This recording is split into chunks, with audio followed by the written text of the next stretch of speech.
Então já não havia mais essa separação. Em Neemias, que é um livro pós-exílio, ele fala: ó, por isso todo Israel, já nos dias de Zorobabel e nos dias de Neemias, dava aos cantores e aos porteiros as porções de cada dia. Isso quando? Nos dias de Zorobabel.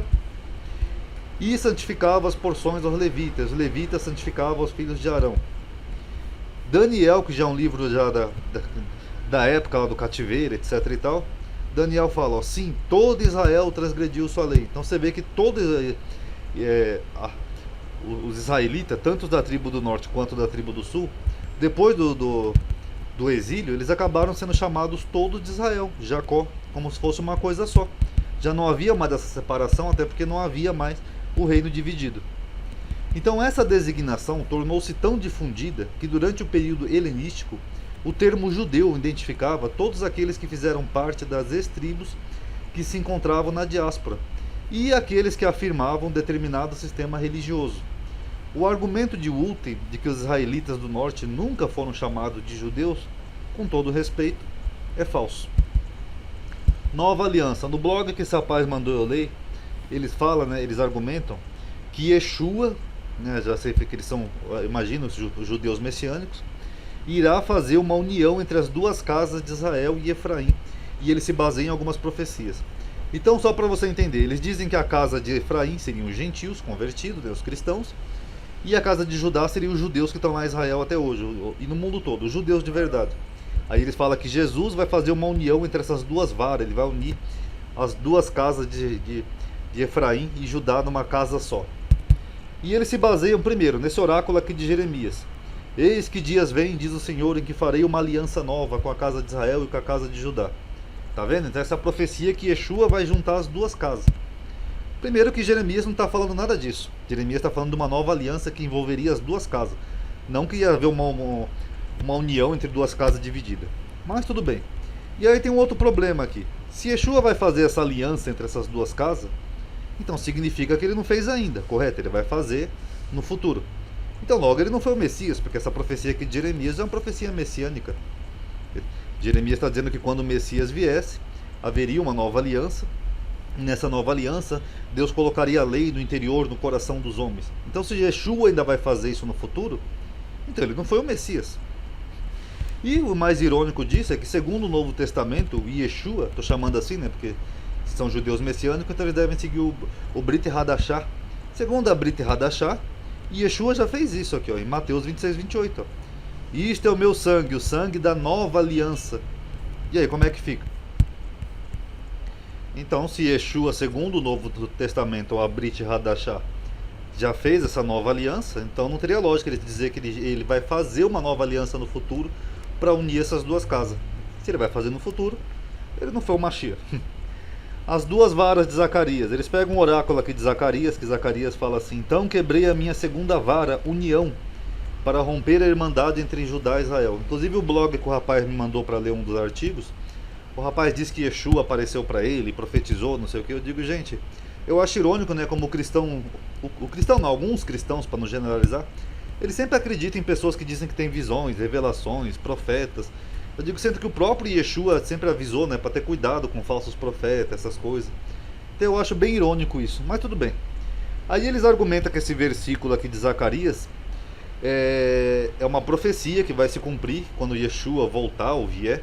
E aí Yeshua vai unir essas duas casas, os gentios e os judeus, numa casa só. Só que a profecia de Zacarias é um oráculo contra os pastores de Israel e não uma profecia futura.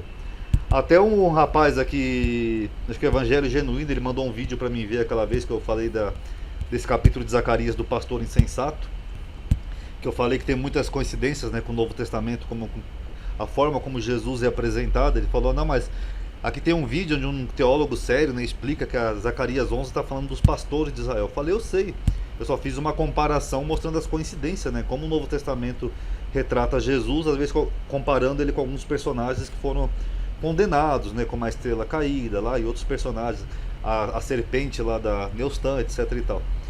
Então esse oráculo de Zacarias 11 é Deus está repreendendo os profetas de Israel, os pastores de Israel, perdão, que apacentavam a si mesmos.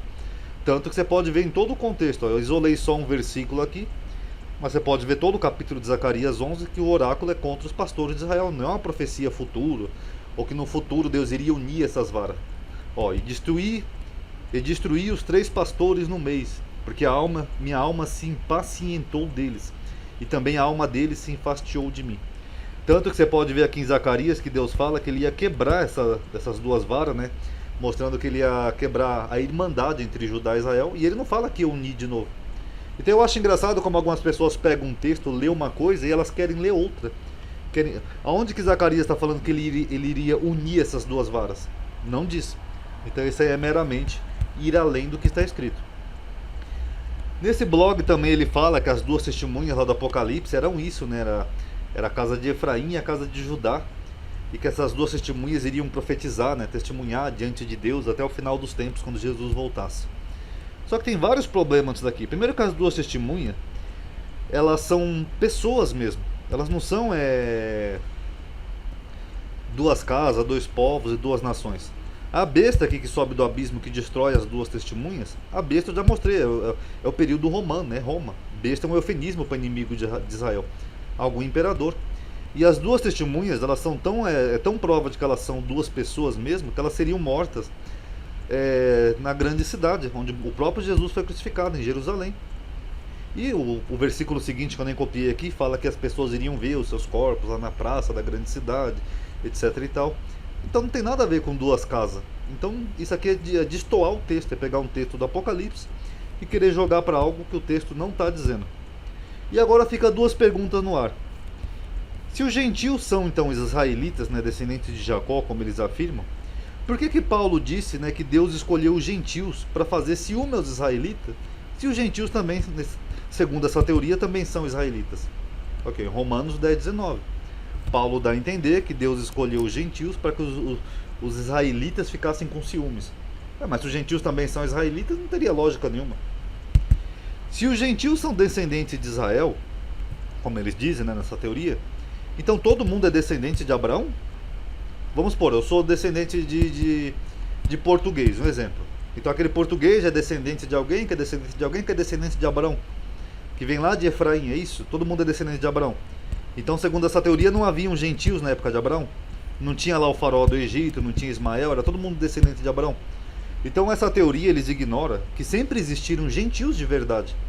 Mesmo se alguns judeus se converteram, algumas tribos se perderam, ou passaram por conversões forçadas, como na Idade Média, sempre houveram gentios. Abraão, por exemplo, tem um episódio dele com o faraó lá do Egito.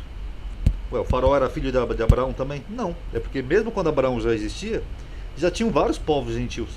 Então, essa teoria não bateria nisso.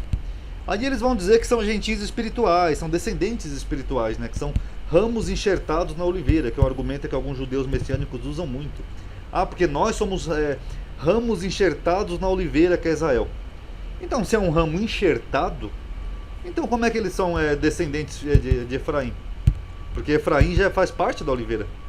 Não teria lógica nenhuma. Vocês notaram como essa teoria realmente ela não bate? Então, sinceramente, com todo respeito, é só mais uma teoria, que nem eu falei naquele vídeo onde eu chamei síndrome de judaísmo, onde as pessoas querem ser judeu, aí as pessoas ficam buscando na Bíblia brecha para tentar se encaixar. Até porque Paulo disse que os gentios, né, são enxertados na oliveira. Mas isso não quer dizer que os gentios se tornaram judeus. O que Paulo estava dizendo é que os gentios iriam herdar as bênçãos de Israel, etc e tal, no entendimento de Paulo, entendimento paulino. Mas não que os gentios seriam os judeus. Isso não teria lógica. Sempre existiu os judeus de verdade, biológicos, e sempre existiu Israel físico, biológico. Isso sempre existiu e sempre vai haver, correto? Então isso aqui, com todo respeito, é só mais uma teoria de pessoas que querem ser judeus. É a síndrome do judaísmo que eu falei naquele vídeo. Mas infelizmente todos esses pormenores aqui não batem. E mesmo alguns judeus que foram dispersos na casa de Israel, durante lá as tribos perdidas, digamos assim, o próprio Yeshua, que eles seguem como Messias, não reuniu essas tribos perdidas, mesmo ele tendo dito que iria vir para as tribos perdidas da casa de Israel. E aí, como é que fica?